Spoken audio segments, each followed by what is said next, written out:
I'd like to call to order the Monday, September 14th regular school committee meeting, Cuss Middle School. Deb, please call the roll.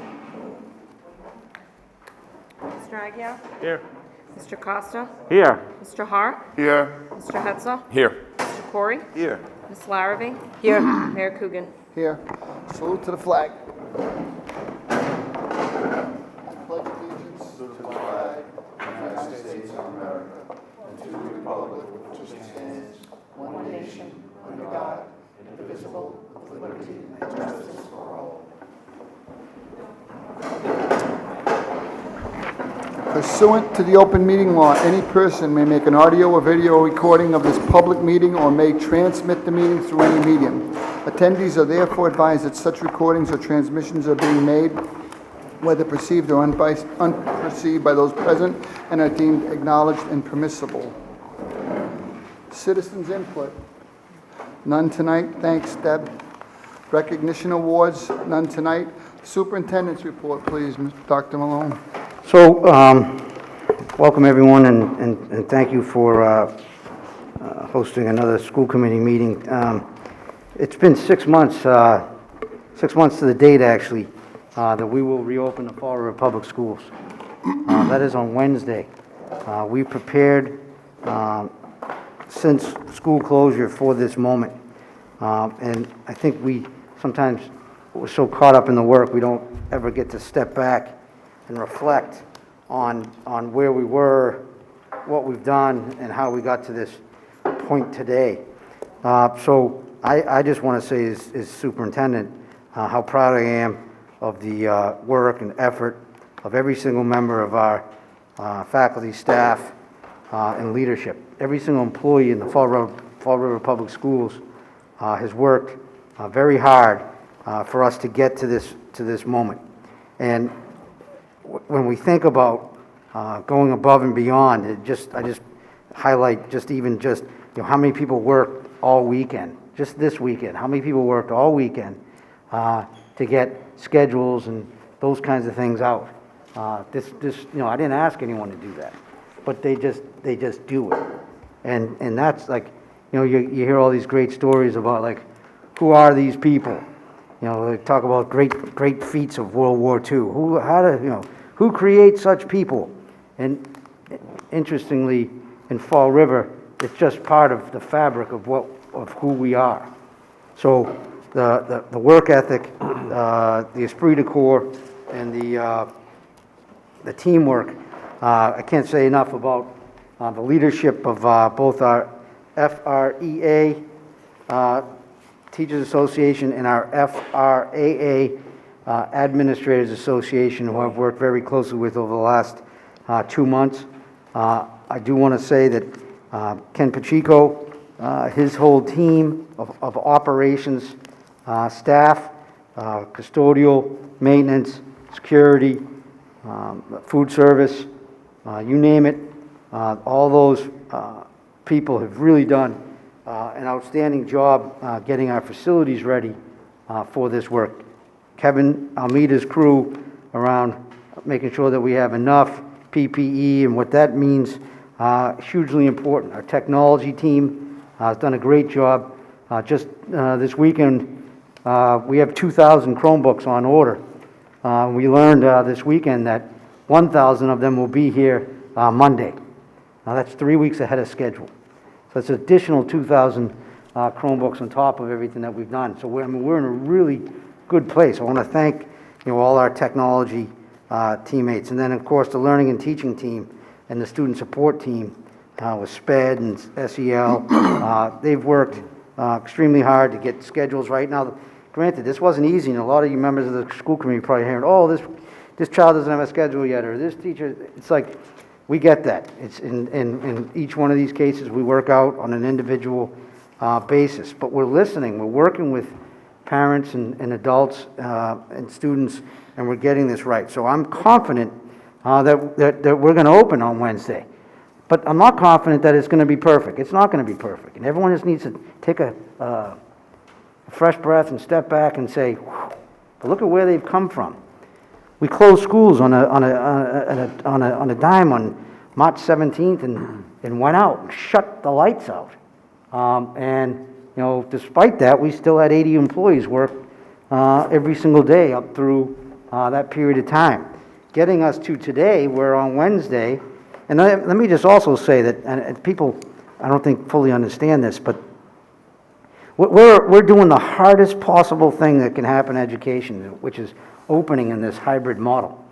This is the hardest, we chose the hardest path forward to deliver on, and we're going to deliver, but it's extremely complex, and there's a million moving pieces.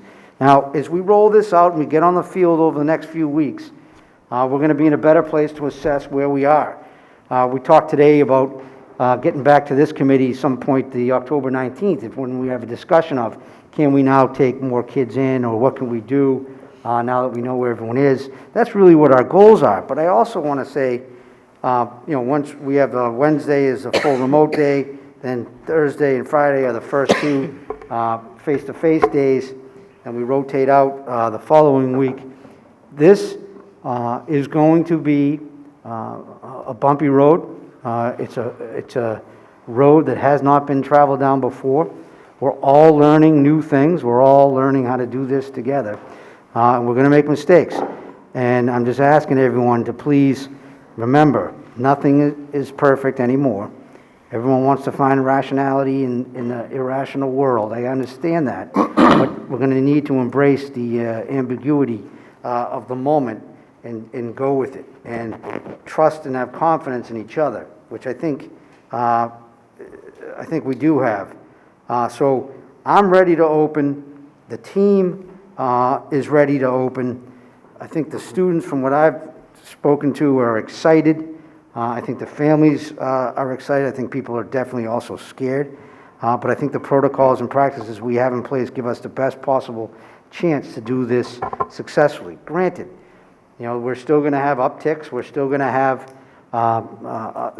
test rates and spread rates not where we want them, but we're going to look at the science and continue to talk and figure out where we go each and every day. This is not a hit the button and then it just continues. We're going to be monitoring and managing this every single day. So I know that there are some members of the committee that have questions on this specific topic. I don't know, Mayor, if you want to entertain those now. Mr. Hart? Yeah, just thank you, Mr. Mayor. Just real quick, Mr. Superintendent, I know obviously there's going to be bumps in the road and there's going to be obstacles to get over. I'm just wondering, as far as the confidence level that you have right now in the Chromebooks being delivered to every student that needs that for remote, as well as Wi-Fi. Great question. So I'm not confident right now that we could be one-to-one if we need to be, because we can't. That's why we did the BYOD model, and I'm confident that everyone will be able to connect. In terms of the hotspots, I believe we had 1,200 delivered. The tech team has been getting those out as needed. It's a different process, but I'm pretty confident that although the first 2 weeks will be a little bit bumpy, through that time we'll make sure that every single kid that doesn't have a device that we didn't know about gets one. Families that don't have connectivity that we didn't know about it, will get that.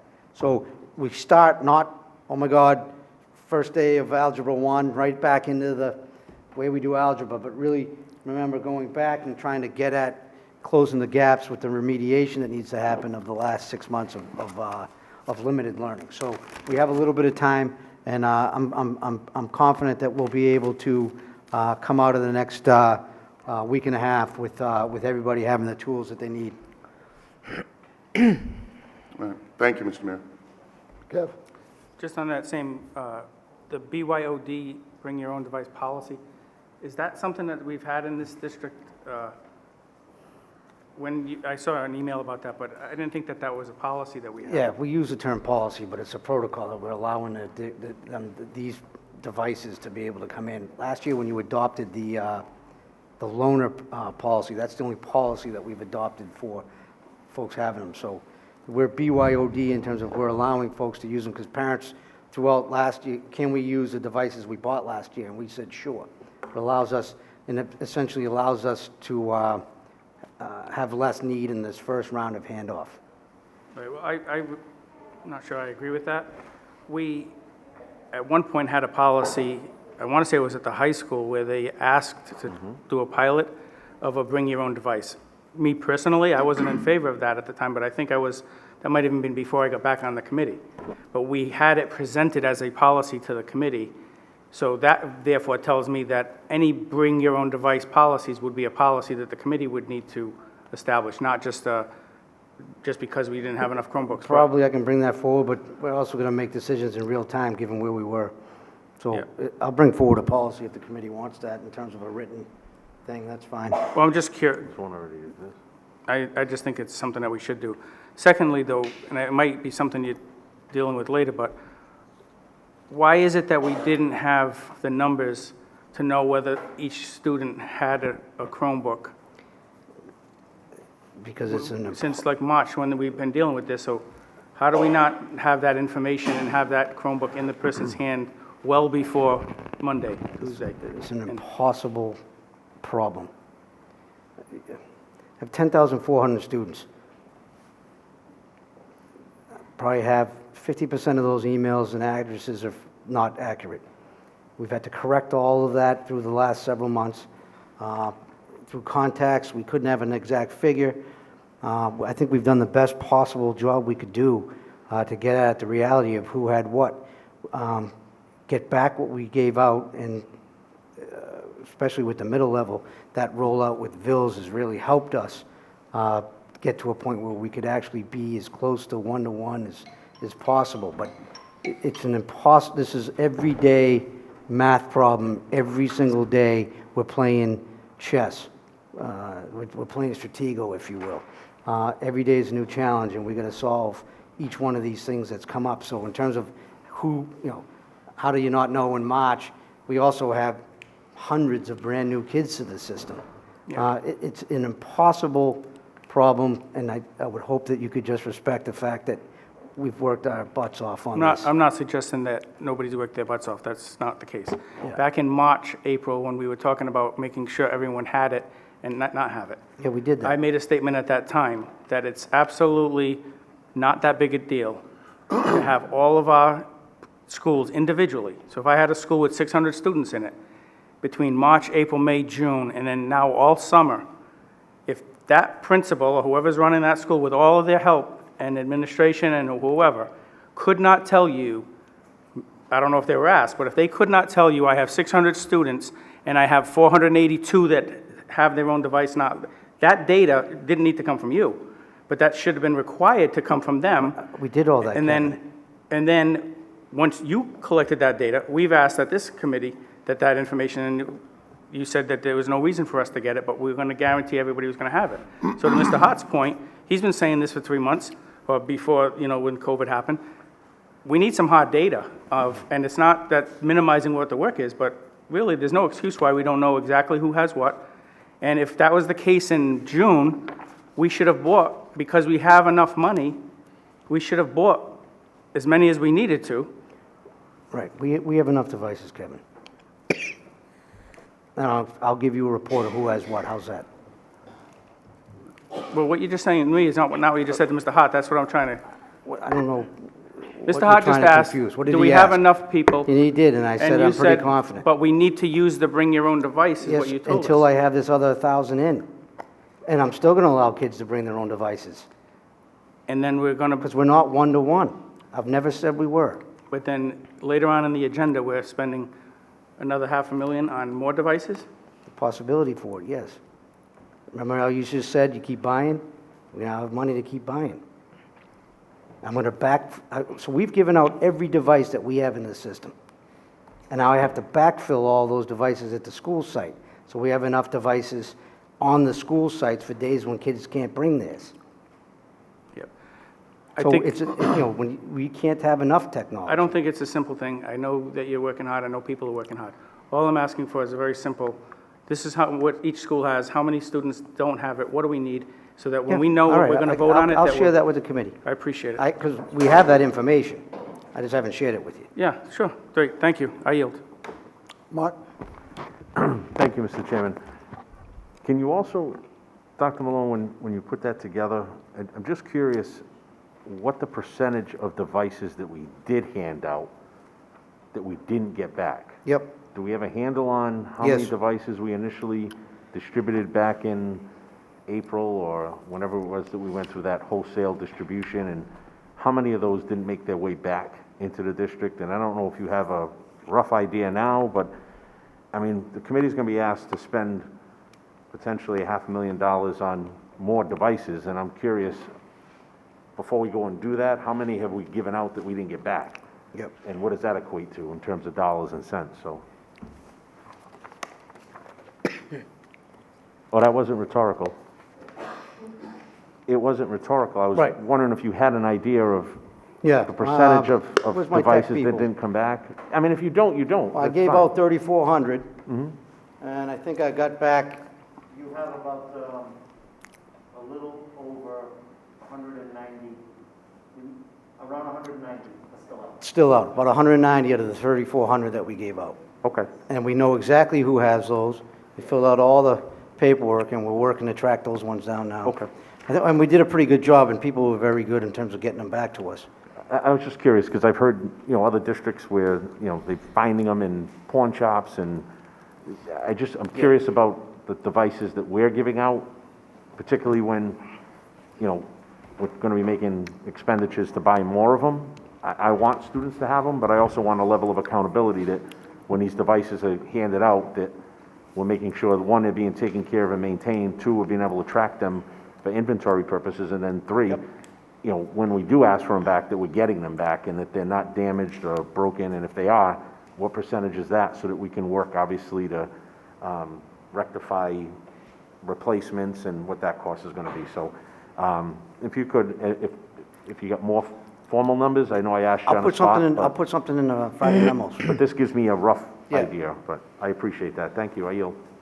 Paul? Just a quick follow-up to what to Vice Chair just talked about.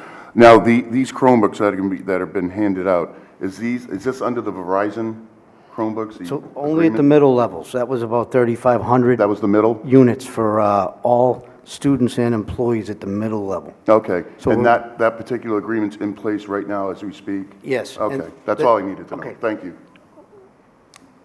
Kevin? One further question or clarification. I know that we've talked about I believe it's the green, yellow, and red of what the state's reporting. And I understand it because I think you've already explained it, that it's a 4-week comparison. But I think that it's good for the public to be able to see, and parents, because school is starting, we're trying our best to open the schools. But I can see we were high yellow or whatever the heck we were.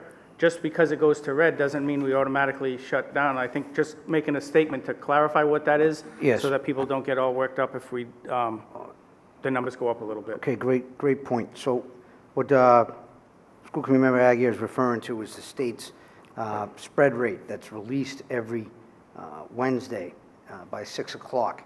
And what that articulates, they use a 14-day percentage to determine what the spread rate is for each community. And then they code it by red being anything above 8%, 8% above, or 8 per 100,000. 100,000. And then green, and then yellow, and then white being the least percentage. We've been a district, a community, a city, because of our high test rates. And we've been really, and I thank the mayor and his team, they've been really the Department of Public Health and the state government, everyone, they did a great job of rolling out the test sites here in Fall River. So we've gone from green, or from yellow to red, back to green, back to yellow. This past week, we were in green again. Our overall 4-week average is what the commissioner says districts should be using in terms of when we talk about using this metric as one measure to figure out what mode we're in. Our 4-week trend is about 5.5%. So we expect that we can go up in the red, back down throughout the next several weeks. The question for us is if we get to a point where we're in the red across a 4-week cycle, at that point, we're gonna have to make some other decisions, and figure out what mode that or what posture we operate out of. Did I miss anything on that, Nurse Long? No, you did miss something. What's going on, if you look at like Chatham, which everybody considers an affluent community, they're in the red. But they had an outbreak at one particular restaurant. Yeah. And since the average is per 100,000 residents, it threw them over the threshold. If perchance, like today we had one case, but if we go back to the red, we have to look at what caused it. Was it a nursing home? Was it a restaurant? Can we attribute the bump to a specific area in the city?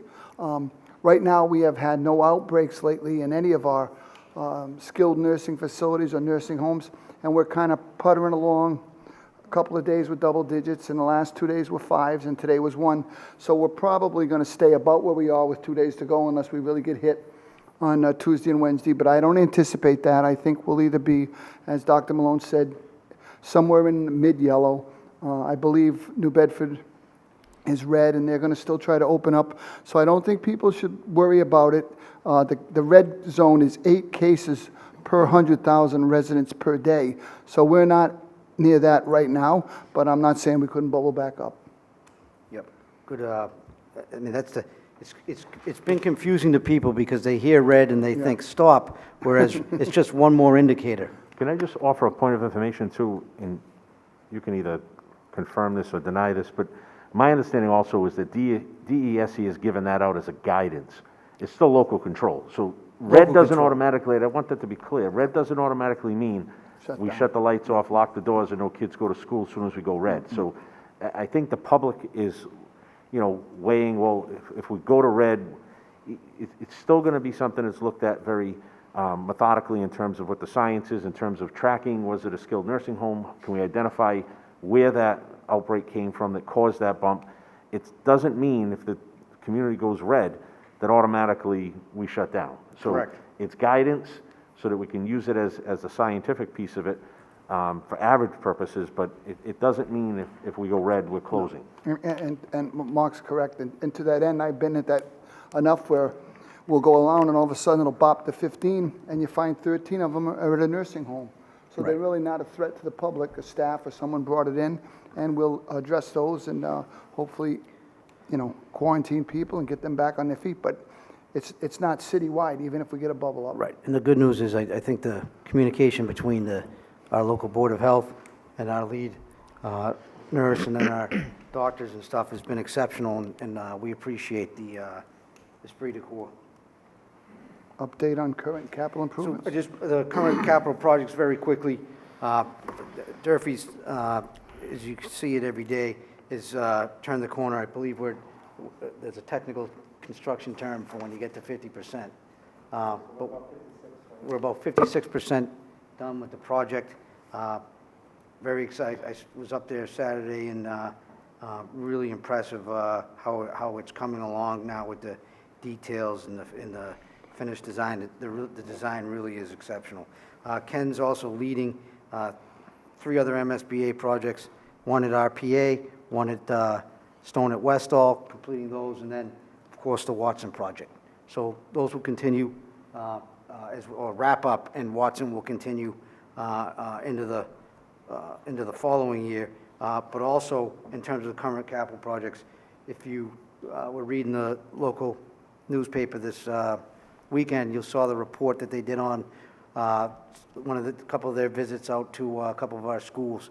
Ken and the team really did a great job of putting in the physical barriers in the main office areas, creating vestibules for handoff and drop-off of documents, and also as you can see when you come in the building here, the stickers and diagrams and stuff that are on the floors. Plus, we put in hundreds of hand dispensers, sanitation, what do they call them? Hand sanitizer. Hand sanitizer dispensers across the district, and we'll continue to roll out as needed. So we've asked people to continue to communicate with us. If there's something that you'd like that we don't have, we're going to do our best to make sure that within reason that we can accommodate people. So that's the update on the capital projects. I just want to thank everyone for their efforts therein. That concludes my report. Okay, there is no student comment this month. We have 4 sets of minutes to approve. Motion to approve? Second. That's the meeting on 7/20/20. Any discussion? Deb, please call the roll on 7/20 minutes. Mr. Agia? Yes. Mr. Costa? Yes. Mr. Hart? Yes. Mr. Hudson? Yes. Mr. Corey? Yes. Ms. Larrabee? Yes. Mayor Coogan? Yes. Next set is 8/10, regular school committee. So moved. Second. Motion. So moved. And second. Any discussion? Deb, please call the roll. Mr. Agia? Yes. Mr. Costa? Yes. Mr. Hart? Yes. Mr. Hudson? Yes. Mr. Corey? Yes. Ms. Larrabee? Yes. Mayor Coogan? Yes. Next minute's 8/24, regular school, special school committee meeting. Do I have a motion? Motion? Second. Any discussion? Deb, please call the roll. Mr. Agia? Yes. Mr. Costa? Yes. Mr. Hart? Yes. Mr. Hudson? Yes. Mr. Corey? Yes. Ms. Larrabee? Yes. Mayor Coogan? Yes. And finally, a special meeting of the school committee on 8/28. Motion to accept it? Second. Any discussion? Deb, please call the roll. Mr. Agia? Yes. Mr. Costa? Yes. Mr. Hart? Yes. Mr. Hudson? Yes. Mr. Corey? Yes. Ms. Larrabee? Yes. Mayor Coogan? Yes. Donations, motion to Seconded. accept. I have a motion, a second. I got to make one quick correction. The second bullet you have there is I don't know how that got there. That was a fee, not a donation, so you can X that out, guys. That one was not a donation. Dr. Malone, please. Yes, so we have from United Way to the Fine and Performing Arts, $5,000, and from Ohio Power Prints to Durfee High School, $20.22. And the last one? 3 of them. Superintendent Malone, on behalf of Durfee High School Principal Matt Damaris, requests the acceptance of $20.22. Yeah, from Ohio Power to Durfee High School. Oh, okay. Motion has been made to accept. So, Kev? So the second one was just scratched like. No, that was a fee. I don't know how to check. I rolled and I paid for movie night, Yep. but that's I not a mean- donation. No, I hear you, but I can just say, I mean, when I saw this, still would have to be. talking about, No? You told me no. Okay. Go ahead, I'm sorry, Kevin. yeah, no problem. Just, when I looked at this, this is, in my mind, a community event, quite frankly, and we have our use of schools account for city-sponsored events and things like that, so I think we should be covering that fee. Personally, I'll speak for myself. Oh. I don't think that if we're having a city-sponsored event, that's what we have the money there for, so I would be fine with the school department's revolving account for events utilized for that purpose, in my personal opinion. With that, I yield. Okay. Mr. Chairman? Mark, sorry. Just a point of information, and I could be wrong, but the committee's required to accept whether it's a donation, a fee, or any money coming into the district. So if it's not budgeted and it's being paid for from somewhere else, I'll defer. I'd asked legal counsel, because that's been my experience, that all money's coming in and out of the district. It's your fiduciary responsibility of the committee to accept them, expend it. So, I mean, if I may, through you to Attorney Saad, just to clarify it, but. I think it's a fee, though. It's a rental fee, Mark. Okay, so I You just rented asked it. if I can ask through you to Attorney Assad. Okay, go ahead, Attorney Saad. Yeah, any monies that would be coming in, whether it be a donation or a fee, are generally to be accepted by the committee into the school department itself. Chairman? Yes, sorry, Kevin. I would have to disagree with Attorney Yeah. Assad on that, because otherwise, we'd have fees on this whole page, 100, different fees. Every So field, if yeah. somebody wants to rent a baseball field, we don't get approval for that fee that they paid. No. We would only get the donation. Yeah. And I mean, it's not a big deal, but I think No. we should be consistent in what it is. And in my mind, if it's a city-sponsored thing, we should take it out of our own money and not even give a bill or a fee. And I think that's probably direction that needs to come from this committee to the superintendent, to his folks that are in that department. If we say as a committee that we think city-sponsored events we had to approve the event on our agenda a couple times. So if we approve the event, then I was assuming that means we're approving any expense that goes along with it, but maybe in the future we'll have to be more clear. With that, I yield. Anything further? Approval of contracts. Want to take that vote? Oh, roll call, I'm sorry, Deb. Mr. Agia? Yes. Mr. Costa? No? Mr. Hart? Yes.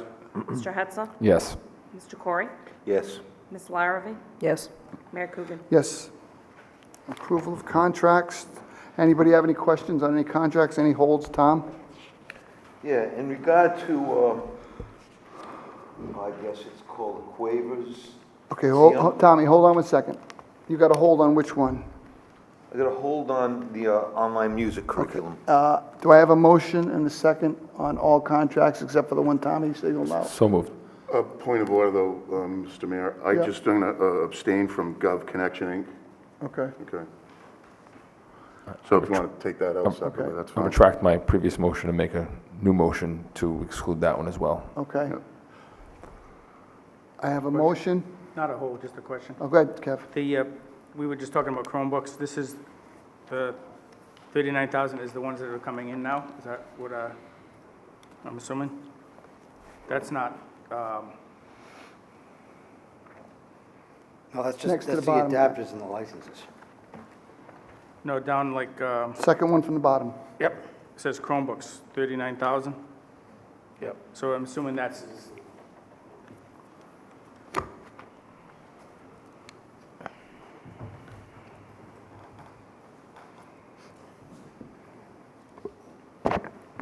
That's in addition to the 2,000 that the superintendent was talking about. so this would be in addition to? Yes. And how many does that buy us? roughly? I don't have the exact number, but they're about $300 a piece, But it was roughly. based on something, so it's around the same point I was making before. So if we have a bill here for 39,000, at that time, maybe I'm wrong, but I was assuming that if we see this for 39,000, that was making us whole. But then now we get another thing later that says for 500,000, so, No, So the 500,000 that we're talking about tonight is essentially putting money aside so that we can order additional technology this year. We're going to, once everything is distributed out to the schools, we're going to reassess at that point to see which schools we need to put additional devices in so that we can replenish what they currently it's have. up to, we haven't got to that point yet, but that Yeah, makes, but that's- that makes but- sense. but that's what what you're that This is a tiny little, Correct. Yeah, I Yeah. hear you. The only other question I had, and I'm glad you came up, was the Konica Minolta. Yep, That's, I know we talked about it at the last meeting about that being a whole number. yep. Is So this, we, the Konica one is, so core is our regular copies that we have spread across all the schools. The Konica ones are the high-volume ones that we have at the copy center at Durfee, the two there. Plus, we have 4 like high-end color copiers at our special ed programming at 4 of our schools. And this is to purchase the actual items, Yes, like the actual machine? it's essentially our lease cost that we pay on a yearly basis. Is what, So it's not, is what we don't the- own the machine? No, it's leased owned. It is leased owned. So after, I want to say it's 5 years, it's leased owned. Yeah, I just would say the same thing as we said before, like, I think that we could save some money in that general area, you know, so Okay. going forward, if we can talk about it more. Sure. I yield, thank you. Okay, so we got a hold on 2, online music and Government Connections, Inc. I have a motion and a second to approve all the others. Any further discussion? I didn't get a second. You didn't get a second. Second. Deb, could you please call the roll? Mr. Agia? Yes. Mr. Costa? Yes. Mr. Hart? Yes. Mr. Hetzler? Yes.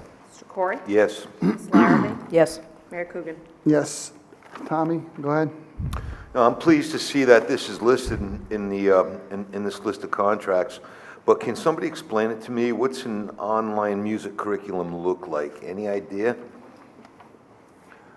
How's it going to be implemented through Chromebooks? As if a kid's in a music class? I need to know what this means.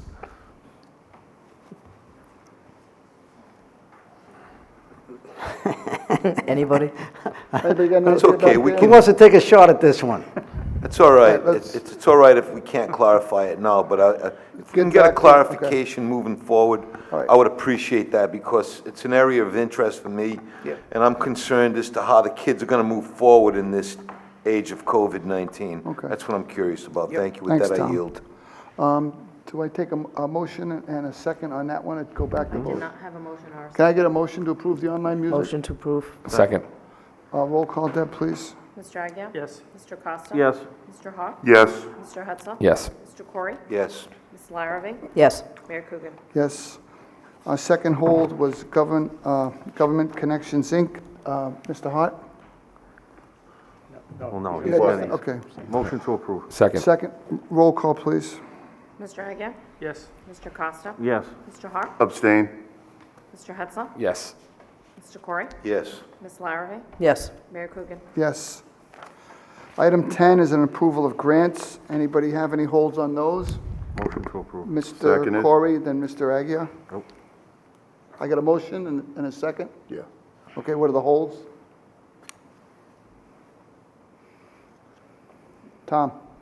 Okay, thanks. So let me preface my comments on the hold in regard to the CTE grant.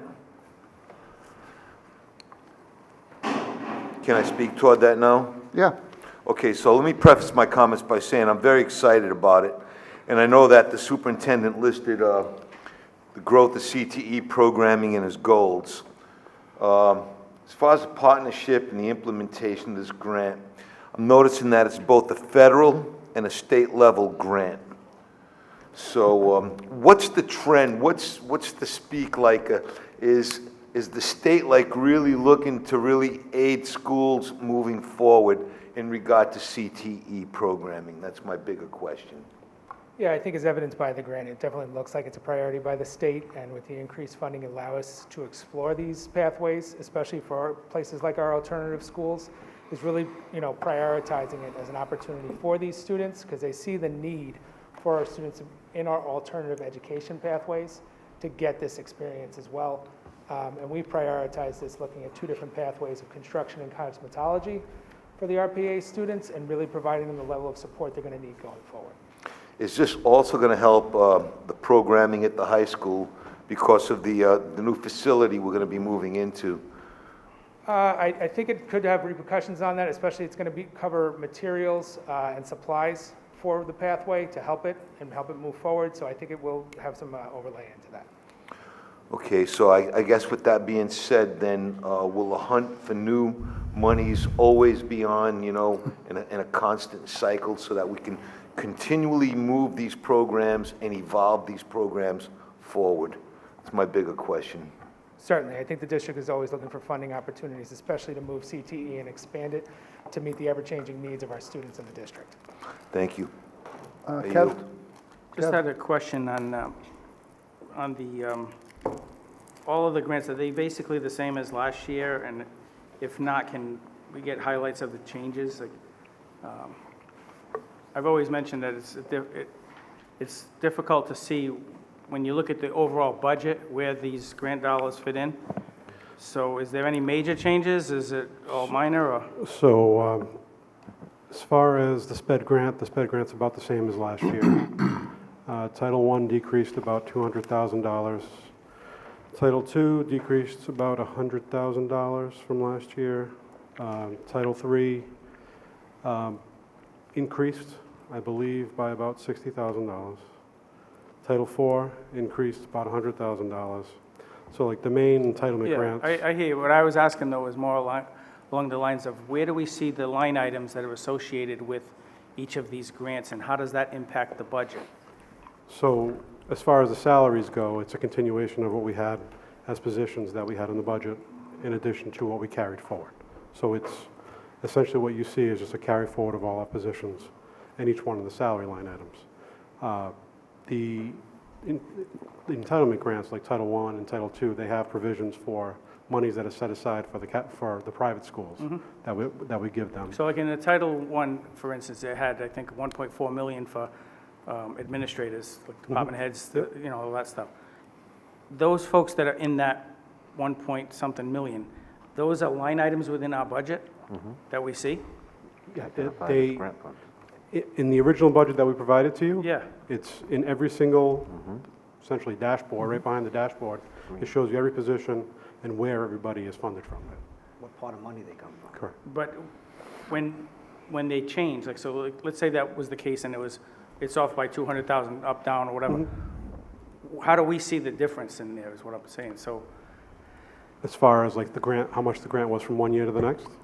no, the line item, so we never necessarily get the line items. I'm used to seeing in the budget, so you have a Title I budget, and then we would see Title I, and we'd say Matt Malone, Kevin Aguirre, like we'd see a list of the positions that are there, so you would know which is which. So you add all those up, and then you say, okay, in Title I, you got an extra 500,000, 700,000. I'm trying to see how that adds up to the number that's here when you were doing the budget well before the number actually came in. So there has to be some So in your maneuvering. detailed budget document that we gave you, the last meeting, every single, it's not specifically listed as Title I, but all the account numbers, as you go through the document with all the names and everything, you'll see which employees are covered and which grants they're covered by, there. And then when do I add it up to this number is what I don't, I guess. Not necessarily, because it doesn't exactly match. It's off by Right, a so little. when it doesn't, It's off by a little. I think that's my point, is when it doesn't exactly match, what is left over? Folks, it's not what's left over. We've reduced these line items for the last 4 years I've been here. Title I gets cut every year. That's why we've been taking positions off of grants every year, making it a priority to put administrators back on the operating budget, because we know we're not going to have enough money. But I think what you're looking at, and it's something that interests me, is what you're asking about is, and we could show it over the last several years, how many positions are covered FY16 versus to FY21, which positions are covered, what that total is, and you could see how there's been a decrease, and we've moved a ton of positions off of grants. Right, so speaking to that same thing, the Title I grant, for instance, is short 200,000 from last year. But if I went back and watched all the meetings and listened to all of the discussions about how many positions were taken from the grants and put off the budget, it's well over $200,000 in salaries. It's probably about 5 Well, or 6. that was the original plan for this year, but because of what happened with the budget, we weren't able to move all the positions over. So right now, it's leveling. It's just a level, same employees from last year, same employees this But year. you understand my logic Yeah, on that? no, I So understand. if I understand. there's $200,000 difference and we shifted $600,000 in salaries, in my mind, I'm saying, where's the other $400,000 being spent on? And you're saying you just had to not do what you said you were going to do with Well, that was because the of original budget. plan, but because of the budgeting and what happened with COVID, that No, put a that stop, makes sense. that put a stop. I'm to it. just looking at it to see, we're approving this today, and we don't necessarily have the line items on it. We got to go search for them, find them, and so if there's any major changes, I would hope that we just get a notice or a one-pager to say, hey, this is the change, rather than have I'm looking right now on my screen, there's 11 documents to pull up. If we could get maybe Yeah, I'll put something together. and something get it to together, you. just say, here's what we changed in Title I, Title II. Yeah, and I think we already did, but we'll re-up it, I'll get it to you in And a Friday sped is evening. an increase of 150. So I'm sure we could get a couple paragraphs of what okay. that money's used for. With that, I yield. Thank you very much. Anything further on grants? Deb, please call the roll. On Mr. all Aguirre? grants? Yes. Mr. Costa? Yes. Mr. Hart? Yes. Mr. Hetzler? Yes. Mr. Corey? Yes. Ms. Larrabee? Yes. Mayor Coogan? Yes. Item 11 is the Committee of the Whole. It's a discussion and vote to approve the selection appointment of Sally Borges and Beatrice Furtado, nurses for the Forest Public Schools, as presented by Karen Long, nursing supervisor. Motion to approve? Second. Any discussion? Tom? No, I'll just second you. Oh, any discussion? Roll call, Deb, please. Mr. Aguirre? Yes. Mr. Costa? Yes. Mr. Hart? Yes. Mr. Hetzler? Yes. Mr. Corey? Yes. Ms. Larrabee? Yes. Mayor Coogan? Yes. Item 11.2 is a discussion and vote to approve certified nursing assistants contracted for COVID-19 holding rooms for dismissals. Motion? So, second. Any discussion on Yeah, certified? on the, that motion Mr. second. Hart? I just have a quick question regarding this one.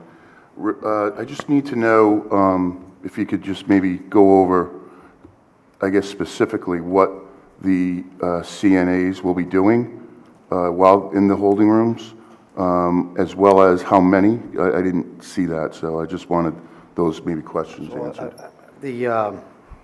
It's 10 positions specifically for buildings that don't have 2 nurses. But these positions are to monitor and manage the, essentially the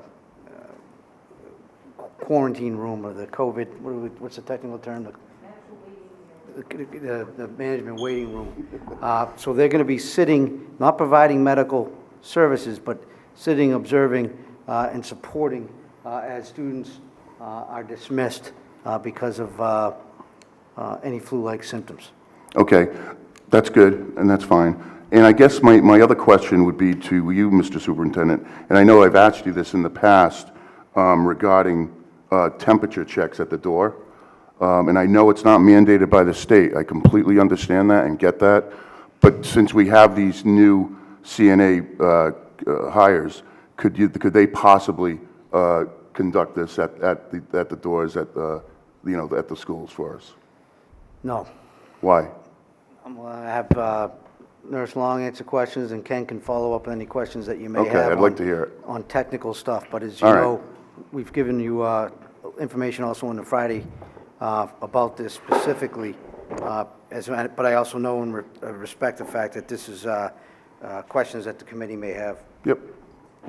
So we've had long discussions about this. I've also had long discussions with our local Board of Health director, as well as physician groups across the city. And it is a recommendation from the CDC, DESE, DPH, the COVID Command Center, our local physicians, that this is not something that should be done at the door. This is something that we are going to insist or promote that the checklist for all these things be done at home first, before the child gets on the bus, before the child gets to your front door, to come into the schools. They give a lot of false positives and false negative readings. And we learned this by it was supported by the summer programs that we had. We had a lot of false positive readings, and we would send them to the doctors, and the doctors would say they don't have a temp. So we did learn that from the summer program. So that was one of the decisions too that we based it on. Okay, and now, so everybody that you just mentioned, all those departments, those boards, are actually agreeing that to do a temperature check at the door is not It's not recommended by any of them. By all of them? All of them. All of them. You really need to look at the whole child. You need to do a symptom check, not just a temp check. So it's a lot of different symptoms. And children present asymptomatically most of the time. So they just don't the science doesn't recommend it at all. Okay, I just wanted to, just to hear it from you. Yeah, And we that's fine. we need to just promote the wellness check at home. We need to promote the list of things that teachers and bus drivers and anybody in the school looks for all day long. And then just do a general assessment of the child as a whole, including a temp at that time. Okay, I've just had experience, obviously, I'm a father with my children, and that whether it's a daycare or a school, parents don't, it's not really something that they are, it's not first on their list, so to speak. Yeah. Not all parents, most of the parents it is, some there's not. And I just wanted to make sure that by you coming up here and letting us know that all those particular boards and departments are on board. They are on board with and that. recommending that what you're And saying. we have prepared a checklist for parents that has gone out to all principals, and they're disseminating it to all their students, and it's in 3 different languages also. All right, well, thank you for that, coming up there and explaining that. Thank you, Mr. Mayor. All right, Kev? Just to the superintendent, was there a presentation, or sometimes we jump the gun on this committee, and I do it myself sometimes before? Right. The presentation was solely just to request that we put these positions in using the CARES money request and do it as a need to help support each of the buildings that we've identified. Yep. My question on that, I think you might have sent this by email, that it was going to be an agency? Like either, is these people going to be employees, and what are they going to do for 10 months, and what happens at the end of 10 months? If we approve it tonight, we're going to do our best to get folks hired from whatever agencies we work with to get CNAs. And they will work under the direction of the nurse, so they'll have communication with her. They'll have the eyes on the child, in that room. They don't necessarily have to go in that room. They're outside monitoring that room. And if they have an issue, they can call the nurse, and the nurse can see to the child. She'll don the PPE and go in and take care of the student. Yeah, so what happens after the 10 months? What then? What? So these are, It says in our thing, it says it's going to be paid for 10 months. we're asking for a month at a time. Am I right about that, Tom? It's a month at a time request that I put forward, so we would come back the following month and then continue to roll this out each month, based on what the condition is in the state.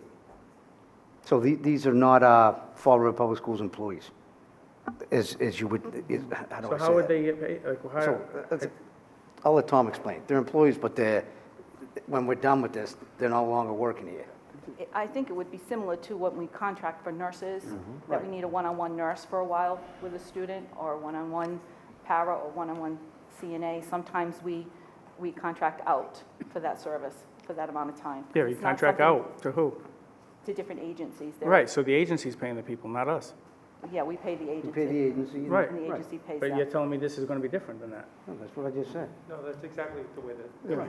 we're supposed to do it. It was confusing. It was confusing. I asked if they were going to be employees, and they're like, yeah, they're going to be employees, so that's what I No, was... it's just an agency fee. No, no, what we would do is contract, in order to fast-track the hiring process for these CNAs, the CNAs that we have as employees are technically paraprofessionals with a CNA license. For us to fill those, we have to do a little bit more, there's a little bit more of a lead time, et cetera. So we would staff with the staffing agency.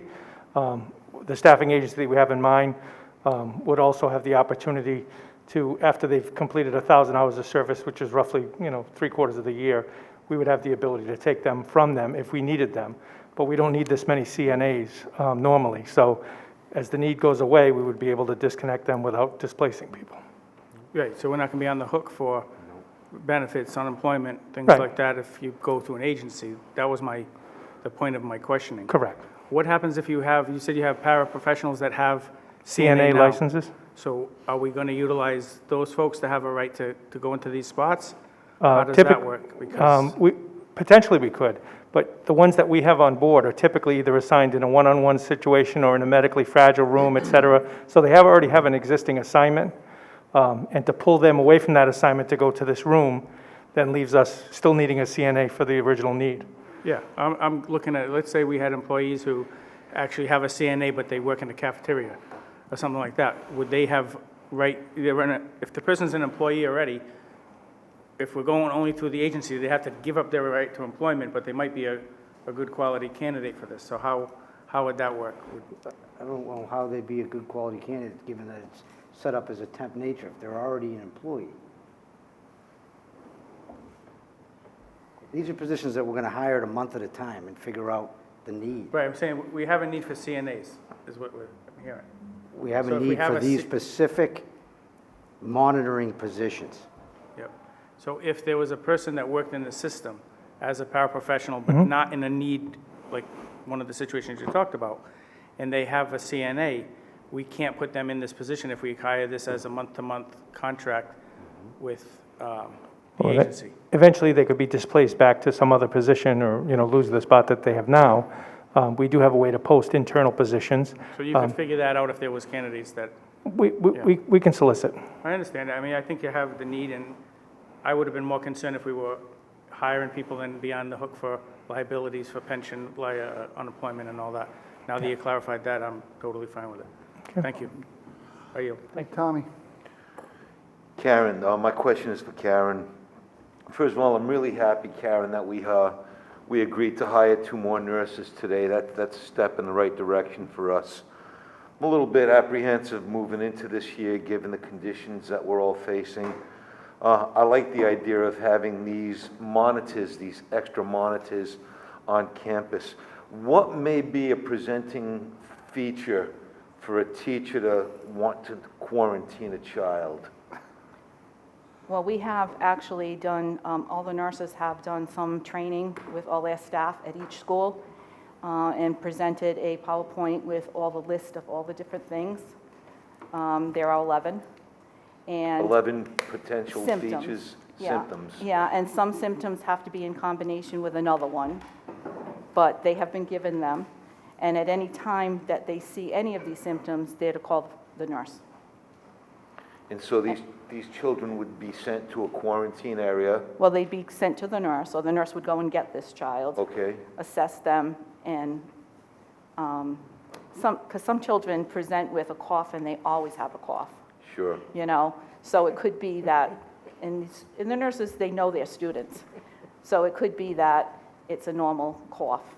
So they would assess them for any other symptoms, and then they would go to this waiting area, and call the parent and have them picked up. And so these CNAs would basically serve as monitors in temp agency workers. Do we have a CNA program within our ranks in the schools? We have one at Durfee. We do. So the children are being trained for this career track. Yeah. Yeah. Thank you. With that, I yield, Mr. Mayor. Anything further? Roll call. Deb, please call the roll. Mr. Agia? Yes. Mr. Costa? Yes. Mr. Hart? Yes. Mr. Hudson? Yes. Mr. Corey? Yes. Ms. Larrabee? Yes. Mayor Coogan? Yes. 11.3 is a discussion of the budget as presented by Dr. Matthew Malone. I just wanted to bring the committee's attention that the final budget was approved at the city council with 100% as planned, and I want to just thank the members of the committee that filled all the positions that are included in the budget, and we'll continue to monitor. If there are any questions specifically about the budget, Kevin and I can answer them now. Anybody have any questions on the budget? Kev? Just, is there anything else that changed since the last meeting that we should know about? So what I wrote in the memo was, we originally had requested $114,789,347. What was appropriated by the city council was $328 more, $114,789,675. In transportation, funds the $11 million over 3 funding sources, $9,730,000 out of the operating budget, $1 million out of CARES funding, and $270,000 out of McKinney-Vento reimbursement account. So everything is funded to the level that we need and require here in the schools. The only question I have, and you can probably send this, is about the healthcare. You know, we had issues back and forth, the healthcare was reduced, or the assumptions, or whatever how does that affect the schools? And if we can get a report, you don't have to give it now, but on where we're at with, we're already a couple months in, so. Yep, I provided that report in with the year-to-date report, where we stand as of right now, well, projected. And you've checked a couple months, so. It's only been 1 month of claims, so actual. it's very tough at this time. Yeah, if you could just get an answer on the other thing of how that lowering affected us. Sure. Thank you. So if I can just comment one real quick. So the vote tonight that you'll be taking will be approving the budget that was approved by the city council the other night. It changed by $328, in our favor on the operating side. And transportation, it's $9,730,000. But as I said, it's $11 million over 3 funding sources. So that's the vote for approval tonight. I have a motion. Motion to approve. Second. Second. Any further discussion? Deb, please call the roll. Mr. Agia? Yes. Mr. Costa? Yes. Mr. Hart? Yes. Mr. Hudson? Yes. Mr. Corey? Yes, good job. Ms. Larrabee? Yes. Mayor Coogan? Yes. Thank you, Tom. 11.4 is a discussion and vote to approve any potential position need for schools reopening prior to October 19th. The request is for money not to exceed $200,000 using unallocated CARES Act funds as presented by Dr. Matthew Malone. Motion approved? Do I have a second? Second? Any discussion on this item? Can we hear the presentation? Okay. Well, Sure. The unique request of the committee for the purpose of we open school on the 16th. We don't have a meeting with the school committee until the 19th. What I'm requesting is the ability to spend up to $200,000 on position needs that may arise without having to call a special meeting. So at this time, I'm not suggesting that this is going to happen, but it is a safety net that the committee would allow me the authority to hire up to $200,000 worth of positions. And of course, I will communicate to the committee when that decision, when and if it needed to be made. and then we would discuss again on October 19th where we are. Tom?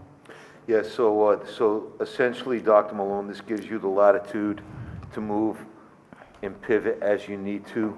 And then the only thing I'm concerned with is whatever you decide, it would be subject to approval by this body. For these specific positions, it would be, it would be for emergency, essentially. For example, if I have more L students show up than I thought we had coming, because it's a hard metric to measure, and I need another L teacher, I need to make that hire immediately. So I would inform the committee what we did, but I would be coming back to the committee in October 19th with what we did and then what we foresee as any future needs. So what I'm asking you on this one is the ability to put this money aside and allow me the authority to hire as needed, if needed, but with a cap of $200,000. Thank you, I yield. Anything further? Did you have a question, Kevin? Vice Chair. Mark? Thank you, Mr. Chairman. So, Dr. Malone, and that would end on October 19th?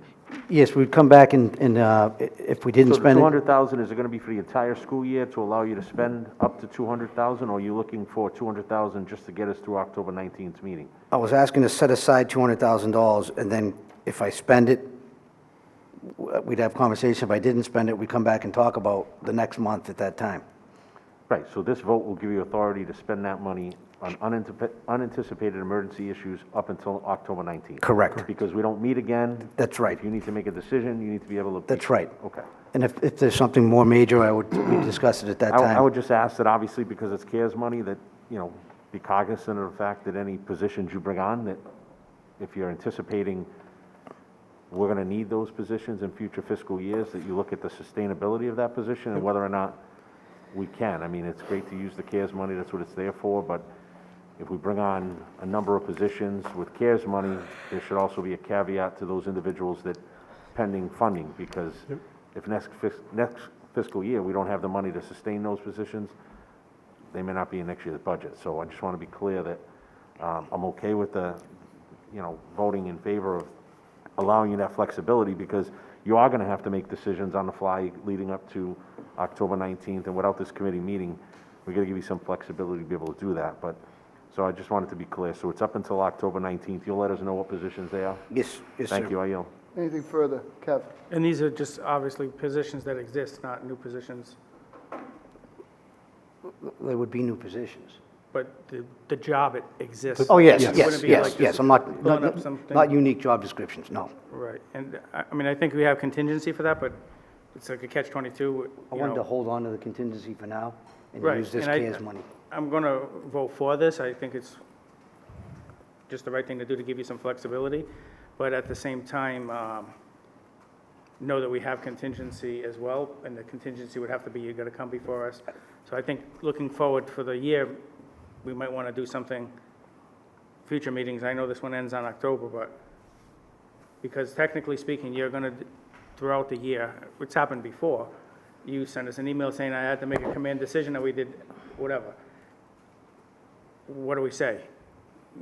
So Right. in essence, we've already done this in some respects, but if there's something that makes sense to allow you some flexibility during the year, I'd rather have that ahead of time than we made a command decision and I had to do it. That's just my personal opinion, but I'm going to support it. Thank you very much. I yield.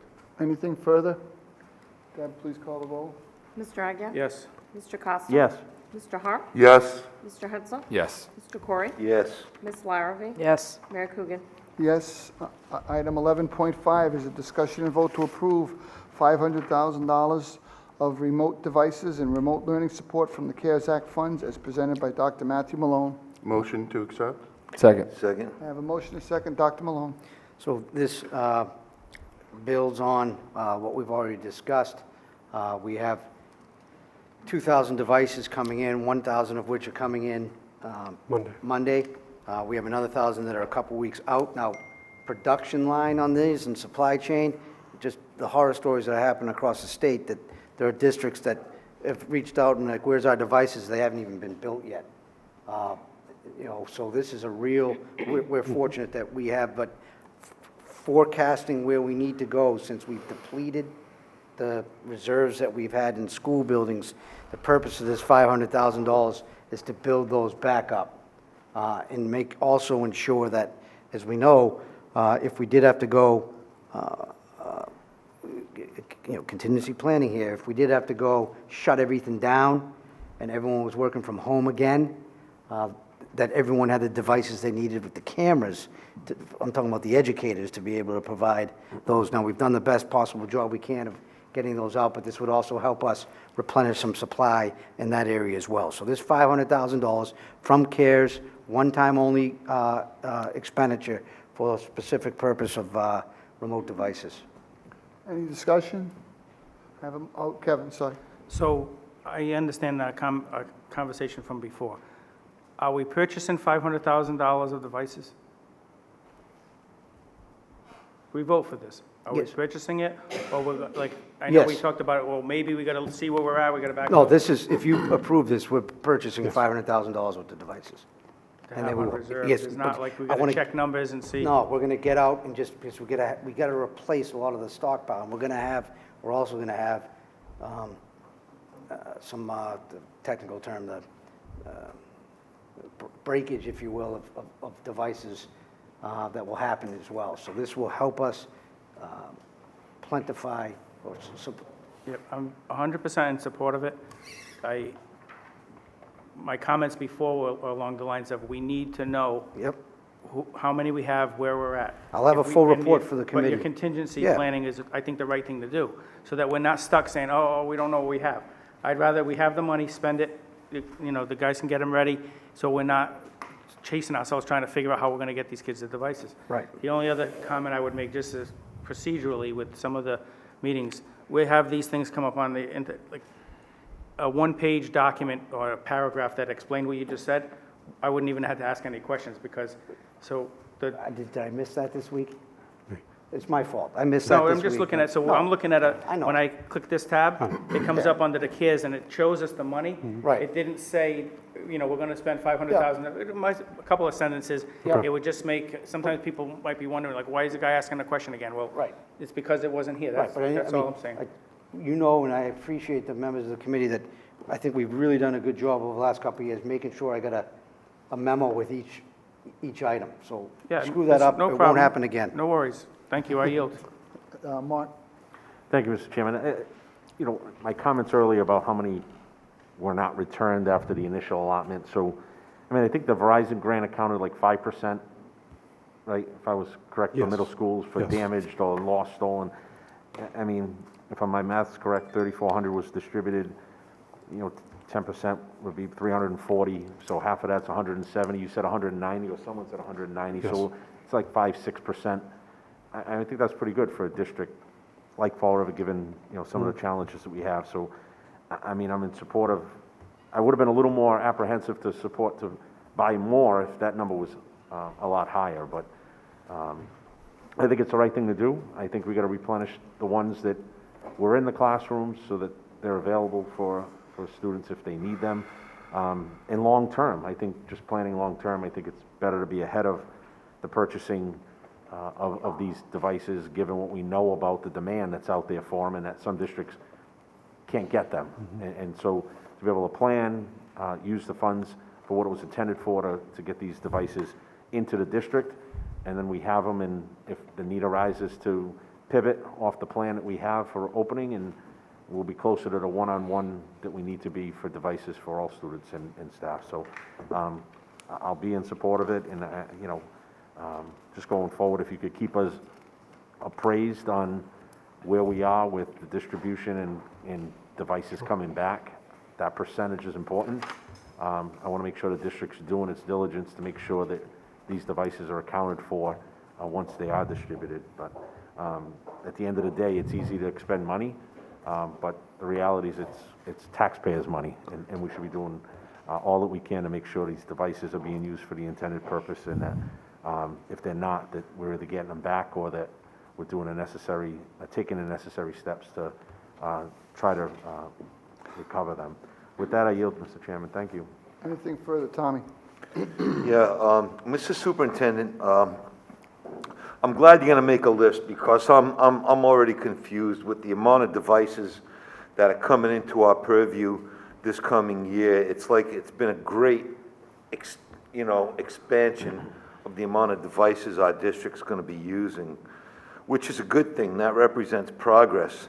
I guess my question is along the lines of what the vice chair was just talking about. I'm concerned about damage control and responsibility. And are we going to be able to work with that? Are we going to be able to control damage moving forward? Yeah, but again, it's not a perfect system, as Vice Chair just mentioned. It's about 5 to 6% when you looked at what the average is. We have, a policy that you adopted last year that says if the damage loss is stolen, that there's a process to repatriate the total cost, if you will. Is that the right term? Recoup. Repatriate, that sounds like Yes. some sort of imperialistic, right? So if you think about the whole thing, I think me giving you guys a report of where we are, what we have, Yeah. where we're going would be a first step in the conversation and the longer-term strategy of how do we ensure a 5% rate each year to make sure that we're purchasing each year moving forward. I will say that, and you guys know this because you've been on the committee for many years, that Frank and Brian and everyone, I don't know, several years ago, really strategized a long-term plan to get the district to 1-to-1. And because of this disruptive pandemic, we've gotten there much quicker than the original plan was. Yeah, which So beg- I'll be able to articulate that, we'll get it out, and then have further discussions about what we're going to recoup. And even to get back to Mr. Aguirre's point earlier about policy. So we have a policy in place that was adopted in 2015 or 16, and there's some language in there that covers, things like the bring your own device, those kinds of things. But policy is also something, if we have this discussion with this first initial look at actual data, I think we'll have greater discussions moving forward as to what policies have to be in place, what has to change for us to make sure we're all on the same page in managing this successfully. Yeah, so which begs my second question. With the tremendous expansion of devices the district has taken on, do we have enough personnel for repair and management, that kind of I'm thing? looking at Scott on the camera right now, and his whole crew is, the good news is that the Vills grant got us essentially four new positions that are doing that kind of work, but only at the middle level. I will tell you that in my next budget, there's a strong likelihood that I'll have more recommendations to the committee for more positions, particularly in the, not a derogatory term, but the wires and pliers side of fixing things. As we think about rolling out in I'm hopeful that when we do the Durfee move and we have the Nagel as another central piece, that we really have expanded workshop, workspace, create a whole new tech department center, and it could be the hub, it will be the hub for the district. So we're going to need more support in this area. I just don't right now say to you that on my list of priorities, it's up there, but I wouldn't say it's the first position that I'm going to need, but I'll come back to the committee October and November if this is something that we really need more capacity on. These positions are worth their weight in gold, literally, given the need across the Commonwealth. So I think we have the right people, but I know we're going to need more people. Right. Thank you. With that, I yield. Anything further? Quick question.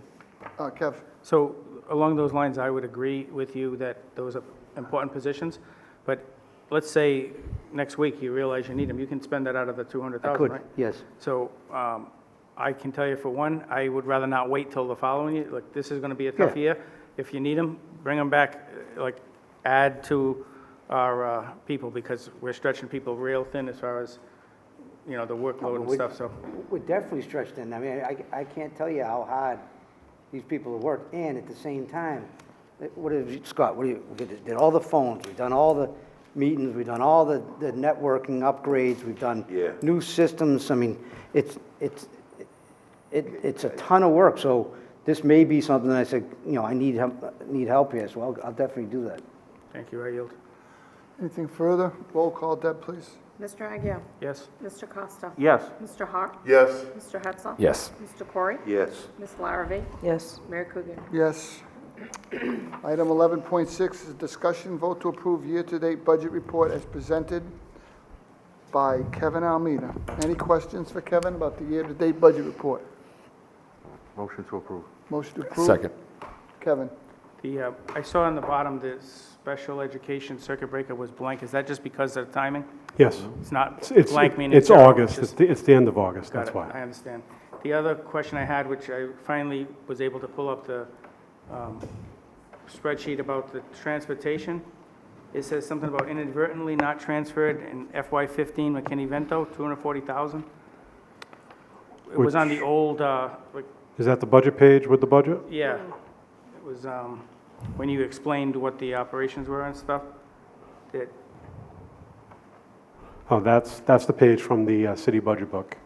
I included what the appropriation was from the city budget book, along with the budget explanation for so what does that item mean? number 3. Like, when you get a McKinney-Vento reimbursement, it goes to the city automatically? It's set aside in a special revenue account. For The money comes in every year, and we use it and we work with the city and use it towards transportation. So that never came to us? It doesn't come When I'm directly. reading it here, it's really just No. because you copied what they were dealing with. This is their page, right out of their book, just a So copy they of their found page. 240,000. That's good. I yield. Thank you. Tommy? Mr. Almeida, my comments, my question is in the form of a comment, and I just want to praise you for the amount of stress that you guys have walked through the last couple of months, through the whole budget process, along with the city. We found a way to make ends meet, keep the school department whole. You guys are working your hearts out, and I want to praise you for that. Thank you. With that, I yield. Any further discussion? Deb, please call the roll. Mr. Agia? Yes. Mr. Costa? Yes. Mr. Hart? Yes. Mr. Hetzler? Yes. Mr. Corey? Yes. Ms. Larrabee? Yes. Mayor Coogan? Yes. Number 12 is information, retirements, Motion to accept and place on resignation, file. appointments. I have a Seconded. motion. Any discussion? Deb, please call the roll. Mr. Agia? Yes. Mr. Costa? Yes. Mr. Hart? Yes. Mr. Hetzler? Yes. Mr. Corey? Yes. Ms. Larrabee? Yes. Mayor Coogan? Yes. Any new business to come before the committee? Hearing none. Attorney Assad, do we have a request for executive session? Yes, there would be, Mayor. I have a motion and a second. Motion for executive session? Second. Yeah, the Purpose? purposes of the executive session on your behalf, Mass General Laws, Chapter 38, Section 21A7, to review and approve executive session committee minutes for the August 10, 2020 regular meeting of the Fall River School Committee. Also, Mass General Laws, Chapter 38, Section 21A3, to discuss strategy with respect to collective bargaining relative to all cafeteria employees of the Fall River School System represented by the American Federation of State, County, and Municipal Employees, Council 93, Local 1118, as the chair is determined that an open session may have a detrimental impact on the bargaining position of the committee. Mass General Laws, Chapter 38, Section 21A3, to discuss strategy with respect to collective bargaining relative to all maintenance employees of the Fall River School System represented by the American Federation of State, County, and Municipal Employees, Council 93, Local 1118, as the chair is determined that an open session may have a detrimental impact on the bargaining position of the committee. Mass General Laws, Chapter 38, Section 21A3, to discuss strategy with respect to collective bargaining relative to all custodial employees of the Fall River School System represented by the American Federation of State, County, and Municipal Employees, Council 93, Local 1118, as the chair has determined that an open session may have a detrimental impact on the bargaining position of the committee. Mass General Laws, Chapter 38, Section 21A3, to discuss strategy with respect to collective bargaining relative to all safety, security employees of the Fall River School System represented by the American Federation of State, County, and Municipal Employees, Council 93, Local 1118, as the chair has determined that an open session may have a detrimental impact on the bargaining position of the committee. Mass General Law, Chapter 38, Section 21A3, to discuss strategy with respect to collective bargaining relative to all civil service clerical employees of the Fall River School System represented by the Fall River Department of Civil Service Clerical Employees Association, as the chair has determined that an open session may have a detrimental impact on the bargaining position of the committee. Mass General Law, Chapter 38, Section 21A3, to discuss strategy with respect to collective bargaining relative to all paraprofessional employees of the Fall River School System, represented by the Fall River Federation of Paraprofessionals, as the chair has determined that an open session may have a detrimental impact on the bargaining position of the committee. Mass General Law, Chapter 38, Section 21A3, to discuss strategy with respect to collective bargaining relative to all government program employees, including without limitation, paraprofessionals, parent workers, and clerks of the Fall River School System that are paid from federal and state grants and represented by the Fall River Public Schools government programs, as the chair has determined that an open session may have a detrimental impact on the bargaining position of the committee. Mass General Law, Chapter 38, Section 21A3, to discuss strategy with respect to collective bargaining relative to all administrators and employees represented by the Fall River Administrators Association, as the chair has determined that an open session may have a detrimental impact on the bargaining position of the committee. Mass General Law, Chapter 38, Section 21A3, to discuss strategy with respect to collective bargaining relative to all professional teaching employees of the Fall River School System, including coaches, Title I teachers, nurses, occupational and physical therapists, and specialists in the teaching profession, represented by the Fall River Educators Association, as the chair has determined that an open session may have a detrimental impact on the bargaining position of the committee. Also, Mass General Law, Chapter 38, Section 21A2, to conduct strategy sessions in preparation for negotiations with non-union personnel and/or to conduct contract negotiations with non-union personnel, including Allison Medeiros, Instructional Support Liaison, Peter Ryan, Instructional Support Liaison, Sarah Duart, Instructional Support Liaison, Danielle McDonald, Instructional Support Liaison, Maya Kell, Instructional Support Liaison, Haiti Santiago, Instructional Support Liaison, Sandra Boucher, Instructional Support Liaison, and Assistant Superintendent of Special Education, Michael Loesch. We would reconvene. There may or may not be statements at that time. Deb, please call the roll. Mr. Agia? Yes. Mr. Costa? Yes. Mr. Hart? Yes. Mr. Hetzel? Yes. Mr. Corey? Yes. Ms. Larrabee? Yes. Mayor Coogan? Yes. I'd like to call back to order regular meeting of the school committee. Deb, please call the roll. Mr. Agia? Here. Mr. Costa? Here. Mr. Hart? Here. Mr. Hetzel? Here. Mr. Corey? Present. Ms. Larrabee? Here. Mayor Coogan? Here. Anything come out of executive session? Mr. Vice Chairman, motion to approve the executive session committee minutes for August 10th, 2020 of the regular meeting of the Fall River School Committee. Second. Roll call, Deb. Mr. Agia? Yes. Mr. Costa? Yes. Mr. Hart? Yes. Mr. Hetzel? Yes. Mr. Corey? Yes. Ms. Larrabee? Yes. Mayor Coogan? Yes. Motion to approve the contract between the Fall River School Committee and Allison Medeiros, Instructional Support Liaison, as negotiated. Second. Deb, please call the roll. Mr. Agia? Yes. Mr. Costa? Yes. Mr. Hart? Yes. Mr. Hetzel? Yes. Mr. Corey? Yes. Ms. Larrabee? Yes. Mayor Coogan? Yes. Motion to approve the contract between the Fall River School Committee and Mr. Peter Ryan, Instructional Support Liaison, as negotiated. Seconded. Deb, please call the roll. Mr. Agia? Yes. Mr. Costa? Yes. Mr. Hart? Yes. Mr. Hetzel? Yes. Mr. Corey? Yes. Ms. Larrabee? Yes. Mayor Coogan? Yes. Motion to approve the contract between the Fall River School Committee and Ms. Sarah Duart, Instructional Support Liaison, as negotiated. Seconded. Deb, please call the roll. Mr. Agia? Yes. Mr. Costa? Yes. Mr. Hart? Yes. Mr. Hetzel? Yes. Mr. Corey? Yes. Ms. Larrabee? Yes. Mayor Coogan? Yes. Motion to approve the contract with Ms. Danielle McDonald and the Fall River School Committee as negotiated. Just for the record, Instructional Support Liaison. Seconded. Deb, please call the roll. Mr. Agia? Yes. Mr. Costa? Yes. Mr. Hart? Yes. Mr. Hetzel? Yes. Mr. Corey? Yes. Ms. Larrabee? Yes. Mayor Coogan? Yes. Motion to approve the contract with Ms. May Akil, Instructional Support Liaison with the Fall River School Committee as negotiated. Seconded. Deb, please call the roll. Mr. Agia? Yes. Mr. Costa? Yes. Mr. Hart? Yes. Mr. Hetzel? Yes. Mr. Corey? Yes. Ms. Larrabee? Yes. Mayor Coogan? Yes. Motion to approve the contract between the Fall River School Committee and Ms. Haiti Santiago, Instructional Support Liaison, as negotiated. Second. Deb, please call the roll. Mr. Agia? Yes. Mr. Costa? Yes. Mr. Hart? Yes. Mr. Hetzler? Yes. Mr. Corey? Yes. Ms. Larrabee? Yes. Mayor Coogan? Yes. Motion to approve the contract with the Fall River School Committee and Ms. Sandra Boucher, Instructional Support Liaison, as negotiated. Seconded. Deb, please call the roll. Mr. Agia? Yes. Mr. Costa? Yes. Mr. Hart? Yes. Mr. Hetzler? Yes. Mr. Corey? Yes. Ms. Larrabee? Yes. Mayor Coogan? Yes. Motion to approve the contract between the Fall River School Committee and Mr. Michael Loesch, Assistant Superintendent of Special Education, as negotiated. Seconded. Deb, please call the roll. Mr. Agia? Yes. Mr. Costa? Yes. Mr. Hart? Yes. Mr. Hetzler? Yes. Mr. Corey? Yes. Ms. Larrabee? Yes. Mayor Coogan? Yes. Motion to adjourn. Seconded. Deb, please call the roll. Mr. Agia? Yes. Mr. Costa? Yes. Mr. Hart? Yes. Mr. Hetzler? Yes. Mr. Corey? Yep. Ms. Larrabee? Yes. Mayor Coogan? Yes. Adjourn.